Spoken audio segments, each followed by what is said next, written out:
Scripture verse today is from Luke chapter 24, verses 1 through 12. But on the first day of the week, at early dawn, they came to the tomb, taking the spices that they had prepared. They found the stone rolled away from the tomb. But when they went in, they did not find the body. While they were perplexed about this, suddenly 2 men in dazzling clothes stood beside them. The women were terrified and bowed their faces to the ground, but the men said to them, "Why do you look for the living among the dead? He's not here, but has risen. Remember how he told you while he was still in Galilee, that the Son of Man must be handed over to sinners and be crucified, and on the third day rise again." Then they remembered his words, and returning from the tomb, they told all of this to the 11 and to all the rest. Now it was Mary Magdalene, Joanna, the mother of James, and the other women with them, who told this to the apostles. But these words seemed to them an idle tale, and they did not believe them. But Peter got up and ran to the tomb. Stooping and looking in, he saw the linen clothes by themselves, and then he went home, amazed at what happened.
The women who went to the tomb on that early Sunday morning were not expecting anything to have been different than when Jesus' body was put in there the days before.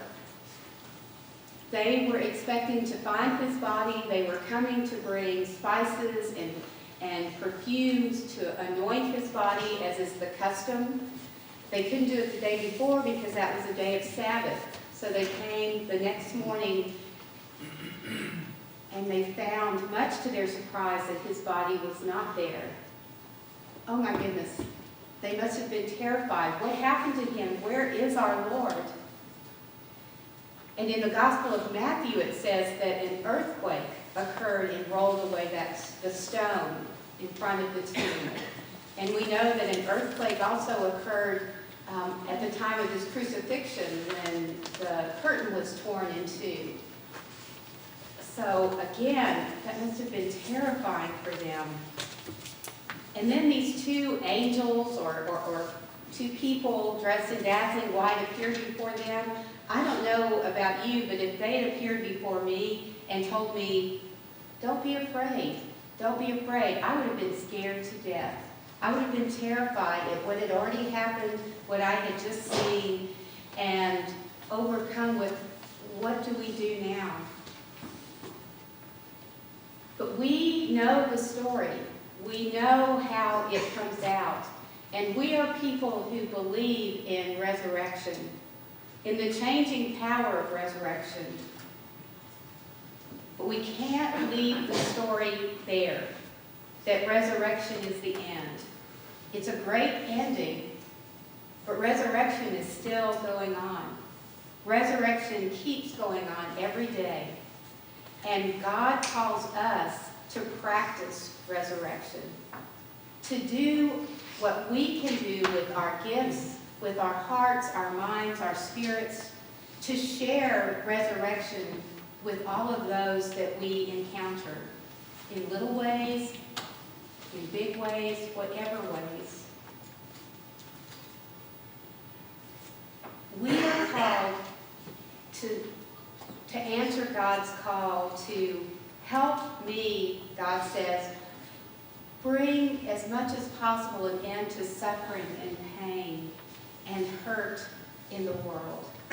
You are my disciples. Help me to do that in any way that you can. The people that you encounter in the world, don't walk away from them. Love them. Just as Jesus came to change the whole game of what was going on in his world, he didn't come to overturn the Roman military and establish a brand new government in which he would be the king. It was totally upside down from that.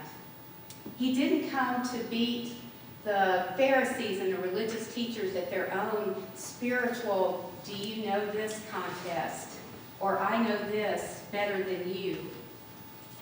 He came to show a different way of living.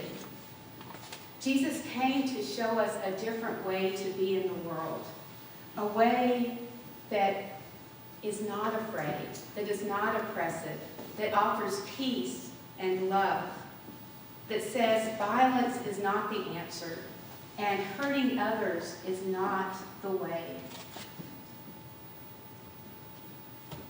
I found this story, and I'm not sure how it connects, except I just wanted to share it with you all. The Spirit said share it. Maybe this story illustrates an upside-down way of addressing some of the realities in our world, as Jesus was an upside-down way of addressing the realities of his world. I read this story that said maybe instead of regular bombs that we have in our armies around the world, in all countries, maybe we should develop a Crayola crayon bomb as our next secret weapon.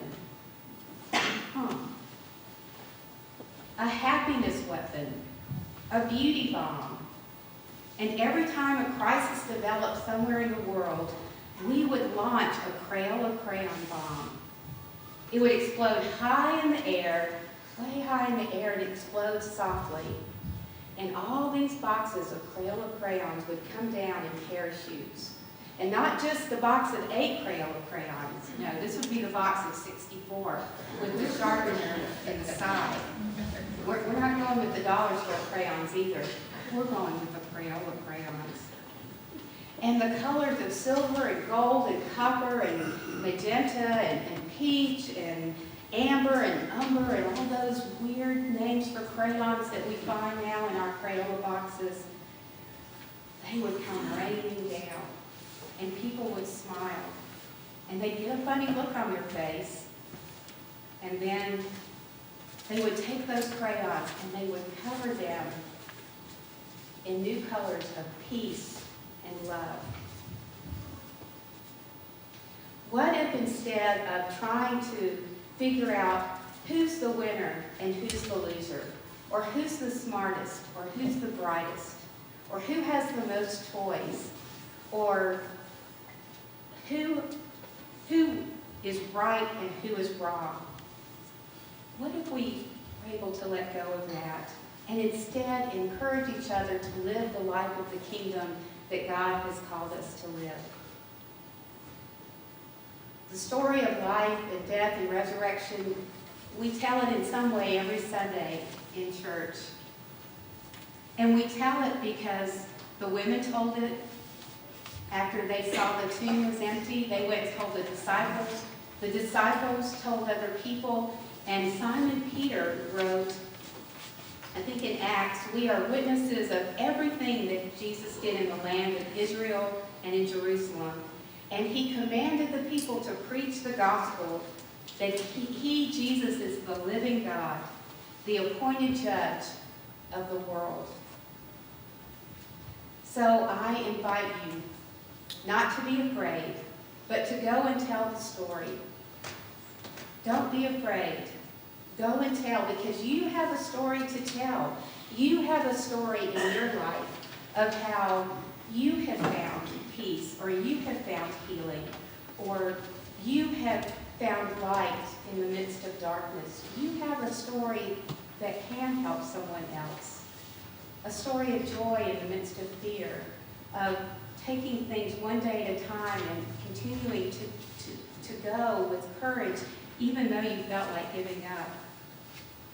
Tell your story and tell the story of Jesus' compassion and grace and inclusion and love and acceptance, of healing and liberation. Tell it in your words and in your actions and in your way. Maybe you'll tell it through music, or through a meal that you cook, or through sitting with someone at the hospital and holding their hand and saying nothing, or a note that you write, or a telephone call that you make. But tell the story in your way.